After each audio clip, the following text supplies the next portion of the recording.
Hello friends, कैसे हैं आप सब। मैं रोहित एक बार आप सभी का फिर से बहुत बहुत स्वागत करता हूं अपने यूट्यूब चैनल द नौकरी अड्डा में, जहां आपको मिलती है आने वाली सभी गवर्नमेंट जॉब्स की पूरी जानकारी।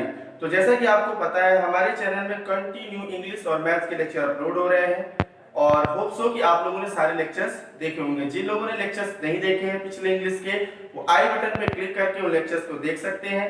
और जिन्होंने मैथ्स के भी लेक्चर अभी तक नहीं देखे हैं पीछे, या उस क्लासेस को ज्वाइन करना चाहते हैं, तो डिस्क्रिप्शन में सारे लेक्चर्स की लिंक्स दी गई है, आप उस पर क्लिक करके आसानी से वो लेक्चर्स देख सकते हैं।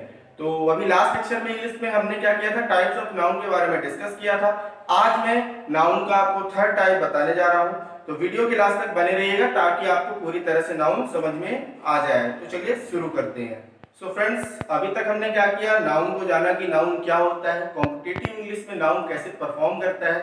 उसके बाद हमने बात की थी बिहेवियर ऑफ नाउन की, उसमें भी हमने उसके फर्स्ट टाइप सेकंड टाइप के बारे में जान लिया था, उसके कुछ क्वेश्चंस किए थे, कुछ एग्जांपल्स देखे थे और अलग अलग वर्ड्स को याद करने के लिए ट्रिक्स देखी थी। अब आज हम पढ़ेंगे नाउन के ही टाइप्स की जो थर्ड कैटेगरी आती है, टाइप थर्ड है कॉम्पिटिटिव इंग्लिश के फॉर्म में। अगर देखें कि अगर हमको बिहेवियर ऑफ नाउन समझना है तो उसका जो थर्ड टाइप है वो कैसा है। तो जो टाइप थर्ड है वो कहता है कि some nouns unchange in singular और प्लूरल फॉर्म।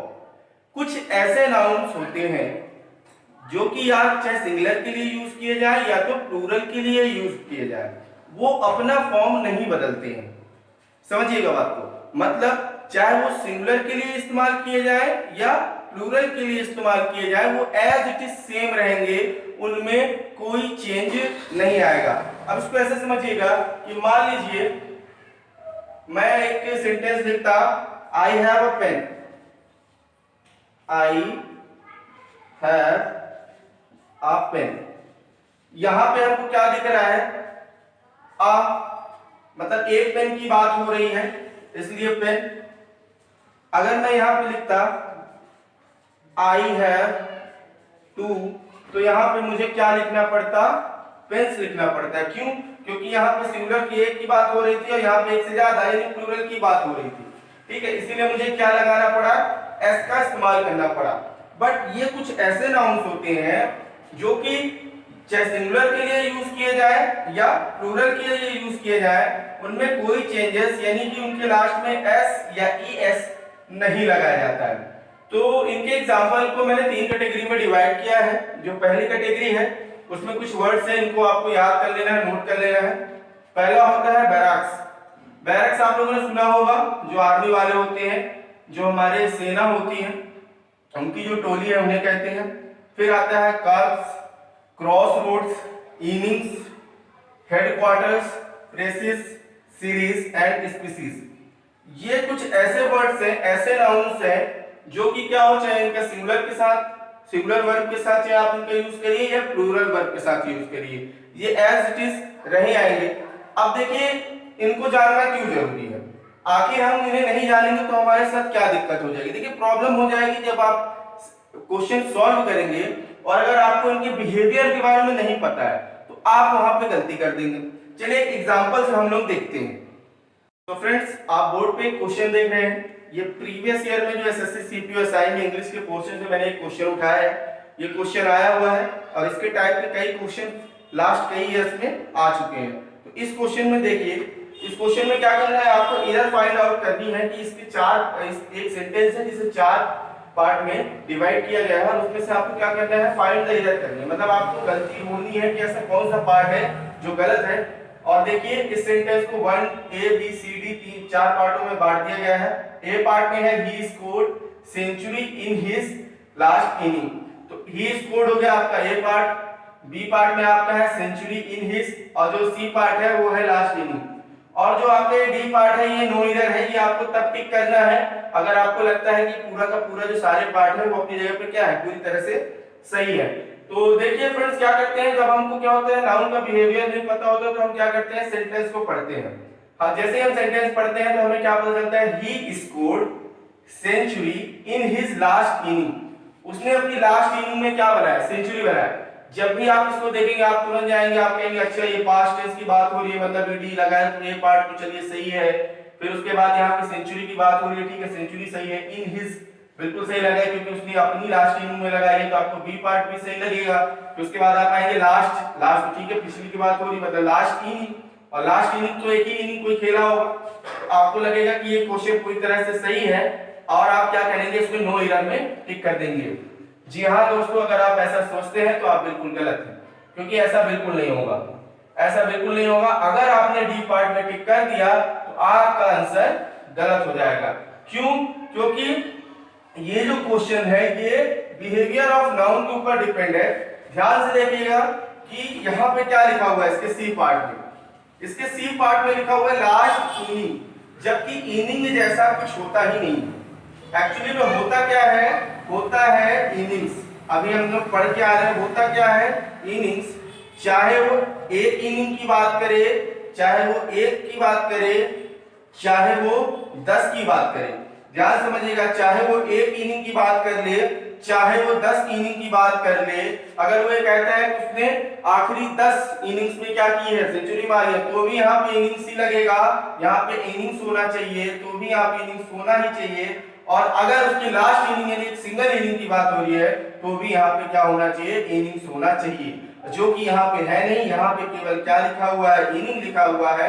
तो आपको कहाँ टिक करना है, पार्ट सी में, और आपका ये आंसर सही हो जाएगा। तो देखा फ्रेंड्स आपने, अगर आपको बिहेवियर ऑफ नाउन पता है, आपको नाउन की सारी प्रॉपर्टीज पता है कि कौन सा नाउन कैसे, कब और कहां यूज करना है, तो आप बड़ी इजीली क्वेश्चन सॉल्व कर लेंगे और सही करेंगे। ठीक है, तो एक और एग्जांपल देखते हैं। सो फ्रेंड्स, जैसा कि आप बोर्ड पे एक और क्वेश्चन देख रहे हैं, ये क्वेश्चन अभी लास्ट कुछ 2-3 ईयर से अगर हम देखें तो इस टाइप के क्वेश्चंस बहुत पूछे जाने लगे हैं। ये फाइंड द एरर का ही क्वेश्चन है जो कि बच्चे समझ नहीं पाते, बस थोड़े अलग टाइप से एडवांस में पूछा जाता है और बच्चे समझ नहीं पाते और इसका आंसर गलत कर देते हैं। इस क्वेश्चन में भी सेम वही करना है। क्या कहता है, in the sentence identify the segment which contain the grammatical error. आपके सामने एक सेंटेंस दिया हुआ है, उसमें आपको क्या आइडेंटिफाई करना है, उसके कौन से वाले पार्ट में, कौन से सेगमेंट में क्या है, ग्रामेटिकल एरर है ना, वो आपको फाइंड करना है। इसी तरह देखिए आपके सामने एक सेंटेंस लिखा हुआ है, the headquarters of the army and the navy is in Delhi. अब आपको इस चीज में एक चीज ध्यान देनी है कि जैसे आपके बाद आप ये क्वेश्चन पढ़ेंगे तो आपको समझ में आएगा कि यहाँ पे क्या बात हो रही है कि जो आर्मी और नेवी के जो हेडक्वार्टर है वो कहाँ है, दिल्ली में है। तो जब आप इसके ऑप्शन में जाएंगे तो जनरली कोई बंदा जिसको बिहेवियर ऑफ नाउन नहीं पता है वो इसके ऑप्शन देखेगा। पहला जो आपका ए पार्ट में है वो लिखा हुआ है द हेडक्वार्टर। क्या लिखा हुआ है, द हेडक्वार्टर। फिर क्या है, of the army and the navy is in Delhi. तो जैसे ही वो यहाँ पे जाएगा तो उसे सब कुछ बिल्कुल सही दिखेगा कि हाँ भाई आर्मी और नेवी का जो हेडक्वार्टर है वो कहाँ है, वो दिल्ली में है। तो वो क्या कर देगा, या तो डी ऑप्शन में टिक कर देगा और यहीं से क्या हो जाएगा फ्रेंड्स, हमारा जो क्वेश्चन होगा वो पूरी तरह से गलत हो जाएगा। पर कभी कभी मान लीजिए उसका एक दिमाग काम कर गया, उसका एक दिमाग काम ये कर गया कि चलिए ठीक है, यहाँ पे किसके किसके हेडक्वार्टर की बात हो रही है, आर्मी के भी हेडक्वार्टर की बात हो रही है और नेवी के हेडक्वार्टर की बात हो रही है। ठीक है, मतलब दो हेडक्वार्टर्स की बात हो रही है, मतलब यहाँ पे हेडक्वार्टर नहीं, यहाँ पे क्या होना चाहिए, हेडक्वार्टर्स होना चाहिए। अगर वो ये लॉजिक लगाएगा तो चलिए मान लेते हैं उसका क्वेश्चन सही भी हो जाएगा। पर इन केस मान लीजिए यहाँ पे क्या लिखा हुआ है, केवल लिखा हुआ है army, the headquarter of the army is in Delhi. अगर आपके सामने एक ऐसा करके क्वेश्चन आता है कि the headquarter of the army is in Delhi, तब फिर आप क्या करेंगे, तब आप सीधे नो एरर लगा देंगे। क्या, क्यों?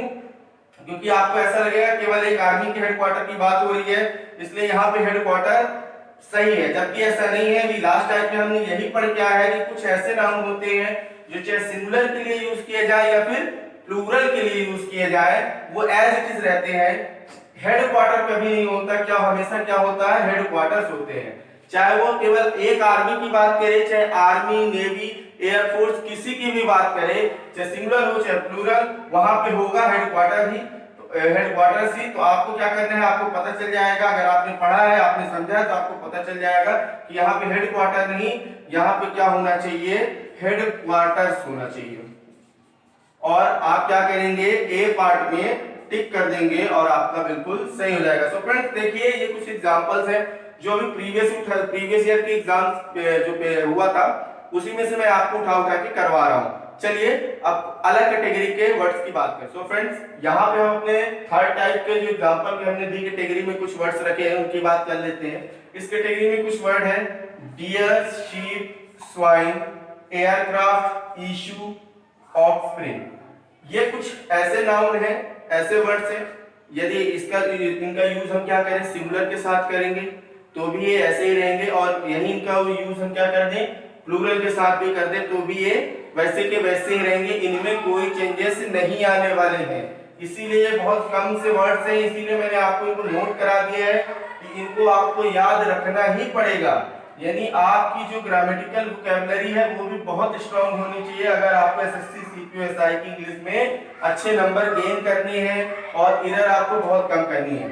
चलिए तो इन्हीं क्वेश्चन से रिलेटेड मेरे पास एक एग्जांपल है, ये भी मैंने प्रीवियस ईयर से ही उठाया है। याद रखिएगा, मैं आपको प्रीवियस ईयर के क्वेश्चन सिर्फ इसलिए करा रहा हूं ताकि आप लोगों की जो प्रैक्टिस हो वो भी साथ साथ होती रहे और आपको पता रहे कि एग्जाम का पैटर्न कैसे क्वेश्चन पूछे जाते हैं। तो चलिए देखते हैं, यहाँ पे एक क्वेश्चन आया हुआ था प्रीवियस ईयर का, Ram saw 2 dears in his garden, और इसी को उसने क्या कर दिया है 3 पार्ट में बांट दिया। चौथा पार्ट है आपका नो एरर का, डिफाइन द एरर का क्वेश्चन है, आपको टिक करना है कौन से पार्ट में एरर है। जैसे ही आप सेंटेंस पढ़ते हैं आपको क्या समझ में आता है फ्रेंड्स कि Ram saw 2 dears in his garden, Ram ने अपने गार्डन में 2 हिरन देखे। जहां 2 हिरन की बात हुई आपने यहाँ चेक किया, हाँ भैया यहाँ सब सही है। बी पार्ट 2 डियर्स, ठीक है 2 है तो उसमें प्लूरल हो गया, तो अब डियर सिंगुलर होता तो डियर लगाते हैं। क्या है कि भाई अगर सिंगुलर पेन होता है तो हम क्या कर देते हैं 2 पेन की बात होती है तो पेन से लिख देते हैं। उसी तरह हमारी दिमाग क्या कहेगी कि भैया डियर है छाप दो डियर्स, कोई दिक्कत नहीं है, बहुत सही एकदम सही चले जाएंगे हम। फिर ठीक है, फिर हम यहाँ देखेंगे राम सॉ, ठीक है देखा बात हो रही है सॉ सही है, चलिए आपको ये पार्ट भी सही लगेगा। इन हिज गार्डन, अपने ही गार्डन में देखा है ना, पड़ोसी गार्डन में झांक ताक करने जाए या नहीं, तो अपने ही गार्डन में देखा, आप बड़े एक गर्व के साथ कहेंगे ये देखो 1 नंबर हमारा तैयार हो गया। ए बी सी सब सही है, आप बी में टिक कर देंगे और जैसे ही आपने टिक किया भैया आपका क्वेश्चन हो गया गलत, मिला कुछ नहीं उल्टा और कट जाएगा। तो यही चीज आपको ध्यान देनी है कि जो पेन है वो सिंगुलर के लिए है और जो पेन्स है वो प्लूरल के लिए। पर डियर के साथ ऐसा नहीं है क्योंकि हमने बिहेवियर ऑफ नाउन में पढ़ रखा है कि deer, sheep, swine, aircraft, issue, offspring कुछ ऐसे वर्ड्स होते हैं जिनका यूज चाहे सिंगुलर के साथ करें या प्लूरल के साथ करें वो बदलते नहीं है। भैया यहाँ 1 के लिए भी डियर होना है और 10 के लिए 50 के लिए पूरा झुंड हो तो भी क्या होगा डियर ही होगा। आपका जो करेक्ट आंसर होगा वो होगा बी, यानी आपको बी पार्ट में टिक करना है कि भैया यहाँ डियर्स नहीं डियर ही होगा। ठीक है, भले उसने 2 हिरन देखे प्लूरल थी पर क्या करना है हमको यहाँ पे डियर ही रखना है, इसीलिए हमारे जो बी आंसर होगा ये करेक्ट होगा। चलिए इससे रिलेटेड मैं आपको एक और क्वेश्चन बताता हूँ जो थोड़ा न्यू टाइप का है।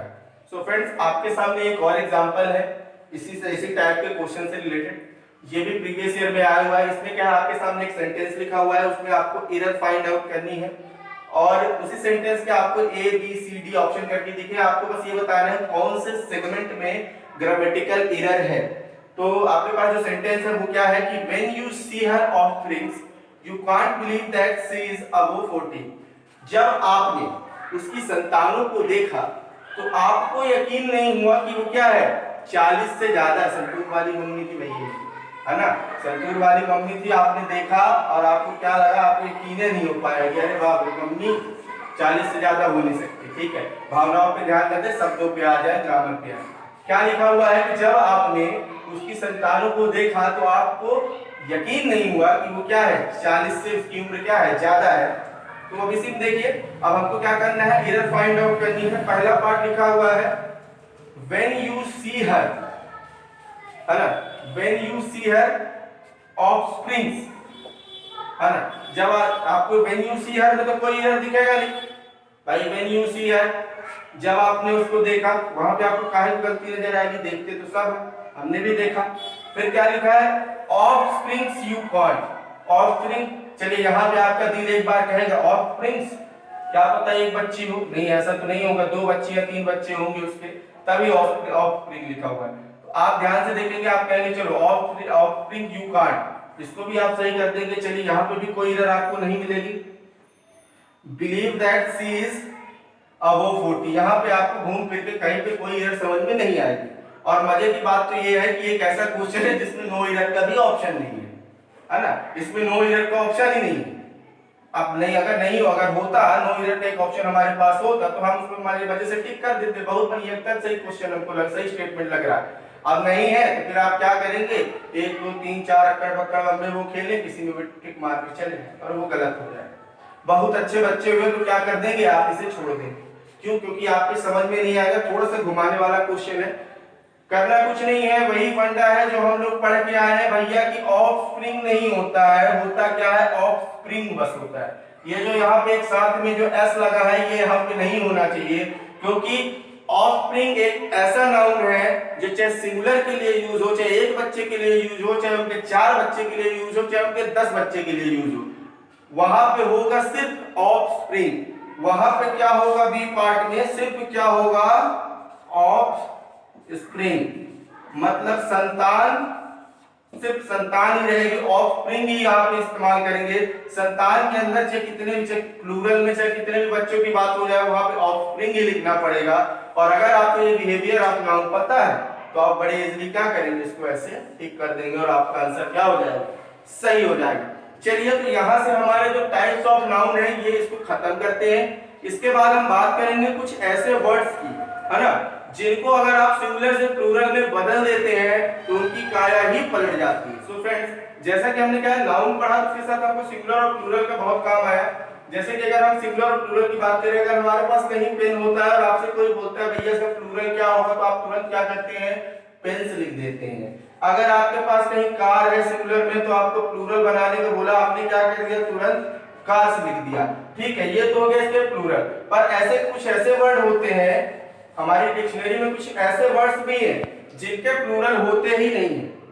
प्लूरल नहीं होते मतलब वो क्या होते हैं, जैसे हैं एज इट इज रहते हैं, चाहे सिंगुलर हो चाहे प्लूरल हो, एक जैसे रहते हैं, उनमें कोई चेंज नहीं आती। अगर आपने उनका प्लूरल बनाने का सोचा, अगर आप उनका प्लूरल बनाते हैं तो उनके जो पूरे के पूरे मीन्स है वही क्या हो जाते हैं, चेंज हो जाते हैं। उनकी पूरी की पूरी मतलब क्या हो जाती है, चेंज हो जाती है। उसके कुछ एग्जांपल मैं आपको दिखाने वाला हूं। जैसे फोर्स, फोर्स का अगर हम हिंदी में मतलब समझे क्या, बल। और अगर आपसे कोई पूछे, आपसे अगर आपके पास ऐसा सेंटेंस आता है टू फोर्स, तो आपके दिमाग में तुरंत ख्याल आएगा टू फोर्स थोड़ी होगा, टू फोर्सेस होगा। और जहां आपने फोर्सेस का इस्तेमाल कर दिया तो फोर्सेस का एक अलग ही मतलब होता है सेना। मतलब जो फोर्सेस है वो फोर्स का सिंगुलर नहीं है, ये दोनों अलग अलग वर्ड्स हैं। इसी तरह कुछ और वर्ड हैं जैसे पीपल मतलब लोग, और वहीं अगर आप इसे पीपल्स करेंगे तो उसका मतलब ही चेंज हो जाएगा, वो हो जाएगा राष्ट्र यानी कंट्री। फिर इसके बाद बात करते हैं आयरन। आयरन यानी होता है लोहा। अगर आपके मन में ख्याल आया चलो लोहे का हम क्या बना दें, प्लूरल बना दें, तो अगर आप लोहे का प्लूरल बनाने जाएंगे तो प्लूरल तो नहीं बनेगा, पर अगर आप एस लगा देंगे आयरन तो क्या बन जाएगा, हथकड़ी बन जाएगा। इसी तरह आता है वुड, वुड यानी लकड़ी होता है, हाँ लकड़ी से जंगल जरूर आप बना सकते हैं, पर प्लूरल नहीं बना पाएंगे। इसके बाद आती है बात एयर। अगर आप एयर से लिख देते हैं तो हवा, एयर का मतलब हुआ हवा, और वहीं एयर में थोड़ा सा उसका मीनिंग चेंज होकर क्या हो जाता है, हाव भाव हो जाता है। ऐसे बहुत सारे वर्ड्स हैं, उस वर्ड की पूरी जो लिस्ट है वो आपको डिस्क्रिप्शन में मिल जाएगी, तो डिस्क्रिप्शन में जाइएगा, उन वर्ड्स को नोट करके अच्छे से याद कर लीजिएगा। तो गाइस आज के लिए हम अपना वीडियो यहीं पे खत्म करते हैं। जो हमारी आने वाली क्लास होगी उसमें हम प्रोनाउन के बारे में डिस्कस करेंगे। तो तब तक के लिए आप सभी को बहुत बहुत धन्यवाद कि आपने वीडियो यहाँ तक देखा। फिर मिलते हैं।